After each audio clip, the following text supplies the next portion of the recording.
মূল্যবান হায়াত, এটা কাজে লাগাইতে হবে।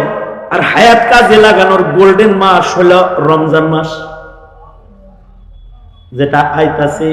আল্লাহর রাসূল বলে রজব মাস আয়া পড়লে আল্লাহর কাছে হায়াত চাইবা। এই কথাটা আমার আলোচনার আজকে শেষ কথা। দুনিয়ার একজন ডাক্তার আছে, যেই ডাক্তারের ডিসপেন্সারির ভেতরে হায়াত বড়ি তিনি রেখে গেছে। ডাক্তারের নাম হলো মুহাম্মাদুর রাসূলুল্লাহ সাল্লাল্লাহু আলাইহি ওয়াসাল্লাম। আর তিনি রজব শাবানে একটা দোয়া শিখায় গেছেন। তার সুন্নতের ডিসপেন্সারির ভেতরে, ফার্মেসির ভেতরে একটা আমল আছে।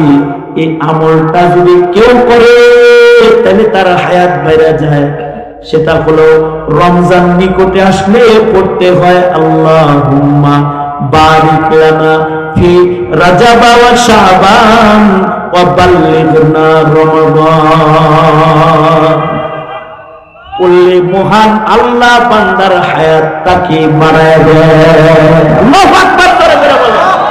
আমার সাথে জোরে করে বলেন আল্লাহুম্মা, আরো জোরে আল্লাহুম্মা বারিক লানা ফি রাজাব ওয়া শাবান ওয়া বাল্লিগনা রমাদান। 2 মাস পড়বেন ইনশাআল্লাহ বলেন, আরো জোরে বলেন, আরো জোরে পড়বেন তো ইনশাআল্লাহ। যদি মরিয়া যান তারপরেও সবটা পাওয়া যাইবেন। যারা দোয়া করবে মরে যাবে, তারা রোজার মাস ইবাদত করার সওয়াব দোয়ার কারণে পাওয়া যাবে। সুতরাং হায়াত কাজে লাগাও। হায়াত কাজে লাগানোর গোল্ডেন সময় হলো রমজানুল মুবারক। আসছে রমজান। রমজানে নিজের হায়াতের মূল্য বাড়াইতে 2 মাস আগে থেকে প্রস্তুতি নাও যে আগামীর রমজান হবে আমাদের ইবাদতের রমজান ইনশাআল্লাহ বলেন, আওয়াজ করে বলেন।